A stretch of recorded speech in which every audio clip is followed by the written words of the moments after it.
నమస్కారం ETV news కు స్వాగతం. ముఖ్యాంశాలు. తెలంగాణ పంటలను కేంద్రం సేకరించాల్సిందేనన్న రేవంత్. లేదంటే ఈ నెల 15 తర్వాత యుద్ధం తప్పదని హెచ్చరిక. సికింద్రాబాద్ పరేడ్ మైదానంలో నేడు తెలంగాణ ఆవిర్భావ వేడుకలు. ప్రజాపాలనలో ఈ నెల 12 వరకు విస్తృత కార్యక్రమాలు.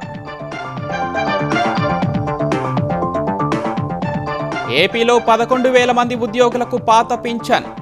15,000 మంది పదవీ విరమణ వయసు 62 ఏళ్లకు పెంచేందుకు సీఎం ఆమోదం. జగన్ పాలనలో 20 రెట్లు పెరిగిన కేఎన్ఆర్ ఆదాయం. బెంగళూరులో ప్రాపర్టీ ప్లాట్ల అమ్మకాలతో కోట్లు ఆర్జించినట్లు తేల్చిన సిట్. 2-3 రోజుల్లో కేరళకు రుతుపవనాలు. మరికొన్ని ప్రాంతాలకు విస్తరించేందుకు అనుకూల వాతావరణం ఉందన్న ఐఎండీ.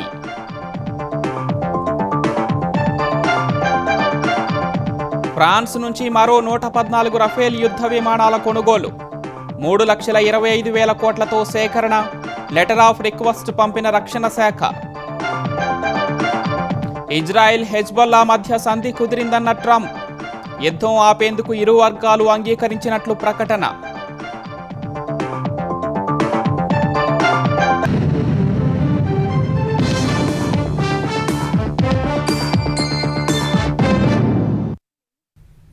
తెలంగాణలో సేకరించిన వడ్లు, మక్కలు సహా ఇతర పంటలను కేంద్రం తక్షణం కొనుగోలు చేయాలని ముఖ్యమంత్రి రేవంత్ రెడ్డి డిమాండ్ చేశారు. లేదంటే ఈ నెల 15 తర్వాత యుద్ధం తప్పదని హెచ్చరించారు. ధాన్యం తీసుకోకుంటే కేంద్ర మంత్రి కిషన్ రెడ్డి ఇంటి ముందు కుప్పలు పోస్తామన్నారు. రైతులు పండించే పంటలను పూర్తిగా కొనుగోలు చేస్తామన్న సీఎం ఎవరూ అధైర్యపడొద్దని భరోసా ఇచ్చారు. కుమరం భీం ఆసిఫాబాద్ జిల్లా కొటారి గ్రామంలో పర్యటించిన ముఖ్యమంత్రి రేవంత్ రెడ్డి ఇందిరమ్మ ఇళ్ల సామూహిక గృహప్రవేశ కార్యక్రమాన్ని ప్రారంభించారు. అనంతరం కాగజ్ నగర్ ఎక్స్ రోడ్డు వద్ద నిర్వహించిన బహిరంగ సభలో పాల్గొన్న సీఎం రెండో విడత 2.5 లక్షల ఇందిరమ్మ ఇళ్లు మంజూరు చేసినట్లు ప్రకటించారు. అర్హులైన పేదలందరికీ పక్కా ఇళ్లు అందిస్తామని హామీ ఇచ్చారు. గత ప్రభుత్వాలు మంజూరు చేసి మధ్యలో ఆపేసిన ఇళ్లను పూర్తి చేసి ఇస్తామని భరోసా ఇచ్చారు. పార్టీలకు అతీతంగా నేను శాసనసభ్యులకు సూచన చేస్తున్నా, వివక్ష లేని సంక్షేమాన్ని, వివక్ష లేని అభివృద్ధిని ముందుకు తీసుకెళ్లాలని మేము ఆలోచన చేస్తున్నాం. సంవత్సరం తిరిగే లోపల ఆదిలాబాద్ జిల్లాలలో ఉండే గూడాలలో ఒక్క గుడిసె కూడా ఉండడానికి వీల్లేదు.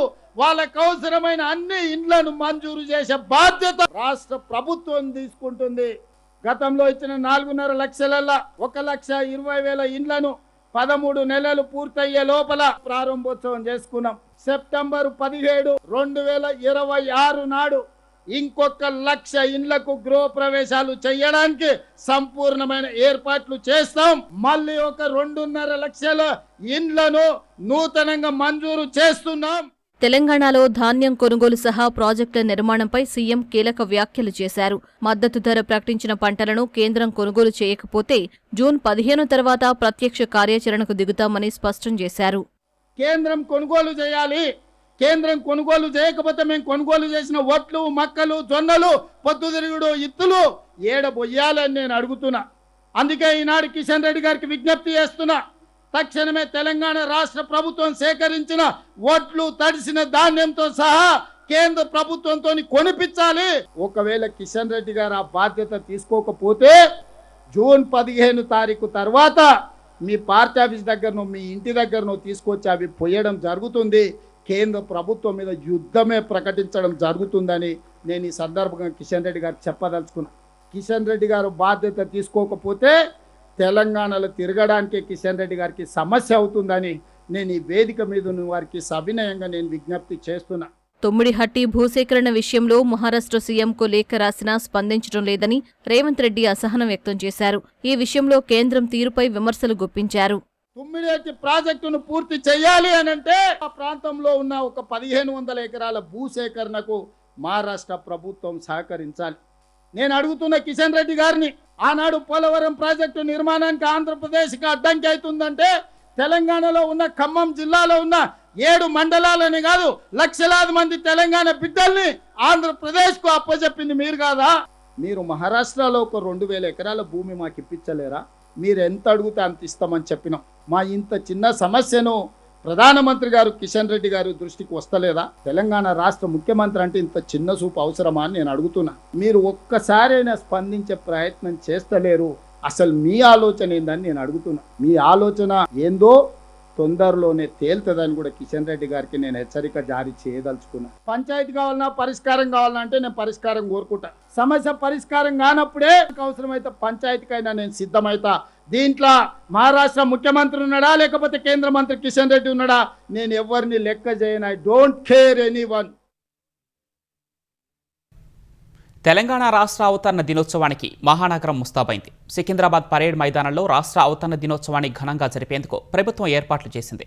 ఉదయం 8 గంటలకు గన్ పార్క్ వద్ద ముఖ్యమంత్రి రేవంత్ రెడ్డి అమరవీరులకు నివాళులర్పించనున్నారు. తర్వాత పరేడ్ మైదానంలో రాష్ట్ర అవతరణ వేడుకలకు సీఎం హాజరు కానున్నారు. జాతీయ పతాకాన్ని ఆవిష్కరించి పోలీసుల గౌరవ వందనాన్ని స్వీకరిస్తారు.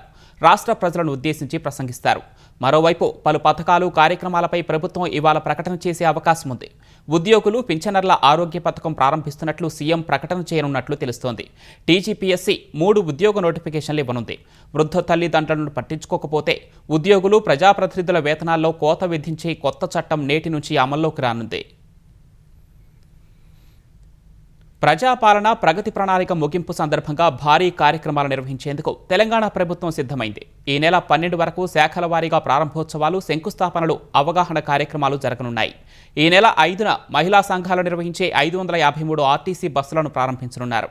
ఈ నెల 7న ఫ్యూచర్ సిటీ కార్యాలయాన్ని ప్రారంభించనున్న సీఎం ఈ నెల 11న హైదరాబాద్లో టిమ్స్ ఆసుపత్రిని ప్రారంభించి వైద్య ఆరోగ్య శాఖలో కొత్తగా నియమితులైన 1144 మందికి పత్రాలు ఇవ్వనున్నారు.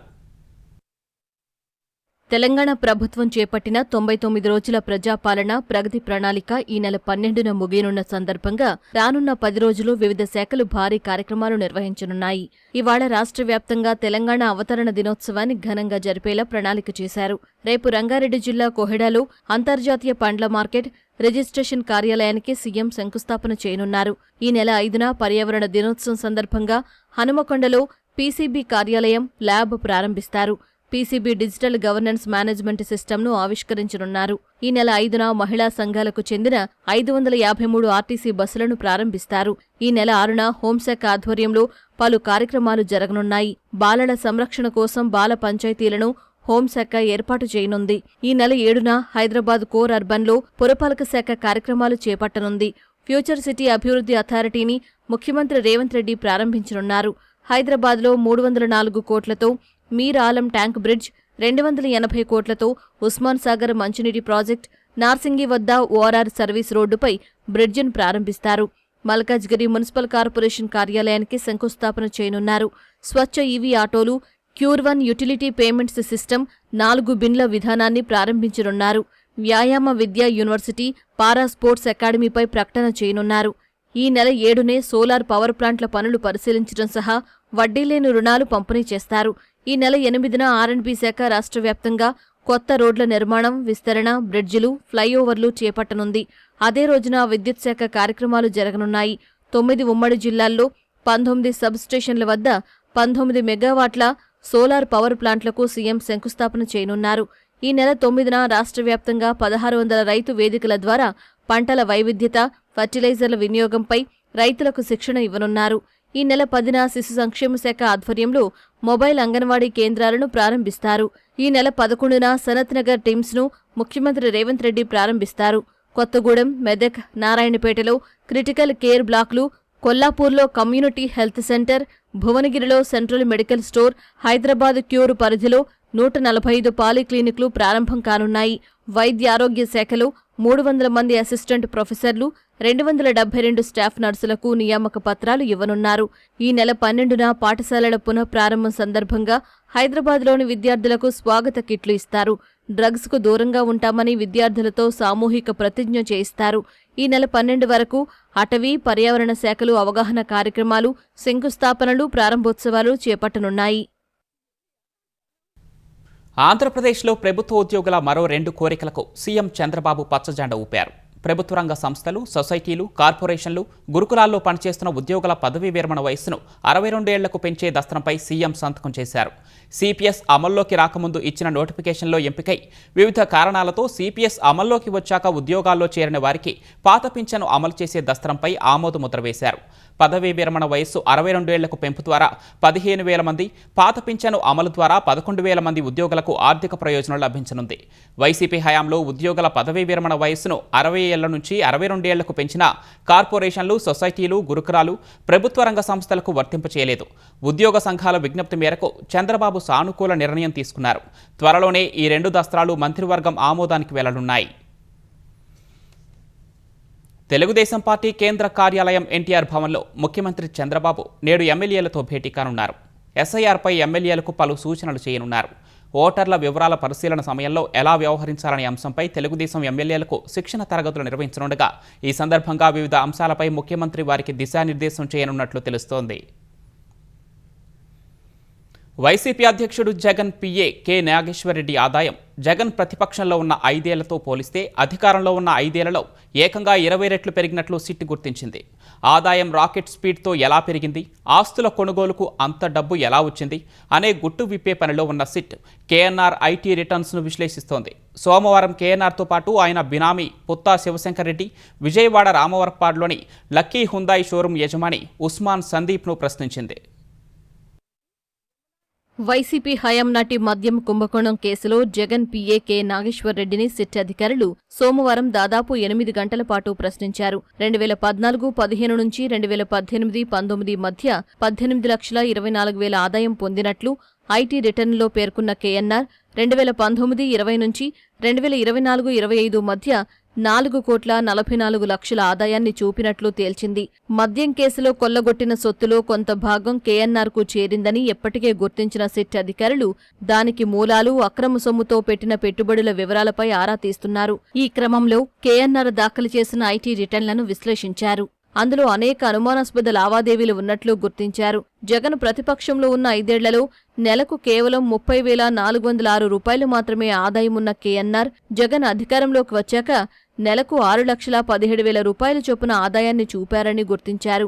ఆదాయపు పన్ను శాఖకు అధికారికంగా సమర్పించిన లెక్కల్లోనే ఈ స్థాయిలో ఆదాయం చూపారంటే లెక్కల్లో చూపించకుండా బినామీల పేరిట భారీగా ఆస్తులు, ఆదాయం ఉండొచ్చని సిట్ అనుమానిస్తోంది. వాటిపై లోతుగా ఆరా తీస్తోంది. జగన్ ప్రతిపక్షంలో ఉన్న 5 ఏళ్లు ఐటీ చట్టంలోని సెక్షన్ 44(7) కింద స్వల్పాదాయం గల చిరు వ్యాపారి కేటగిరీలో రిటర్న్లు దాఖలు చేసిన కేఎన్ఆర్ జగన్ సీఎం అయ్యాక ఐటీఆర్ 2 ప్రొఫైల్ కిందకు మారి రిటర్న్లు దాఖలు చేశారు. లక్షల్లో ఆదాయం లభించినట్లు చూపించారు. వేతనాల ద్వారా 2021-22లో 18 లక్షలు, 2022-23లో 30 లక్షలు, 2023-24లో 42 లక్షలు, 2024-25లో 39 లక్షలు, 2025-26లో 40 లక్షల ఆదాయం పొందినట్లు కేఎన్ఆర్ ఐటీ రిటర్న్లు దాఖలు చేసినట్లు సిట్ గుర్తించింది. ఒకేసారి ఇంత భారీ మొత్తాలు వేతనాల ద్వారా వచ్చాయని పేర్కొనటంపై సిట్ అనుమానాలు వ్యక్తం చేస్తోంది.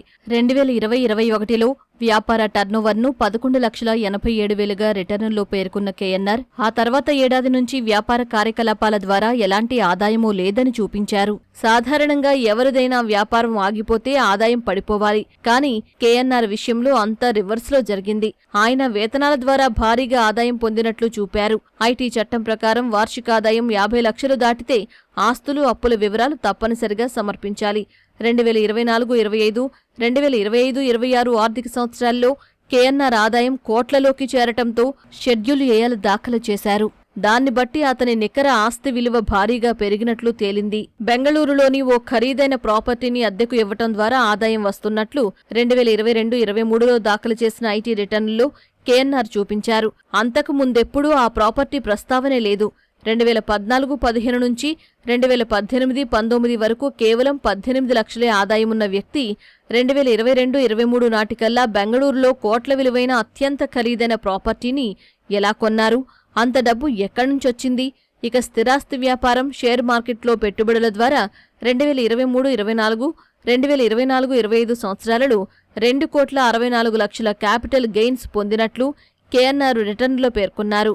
2023-24లో షేర్లు, మ్యూచువల్ ఫండ్స్ విక్రయం ద్వారా 78,12,000 లాంగ్ టర్మ్ క్యాపిటల్ గెయిన్ పొందినట్లు చూపారు.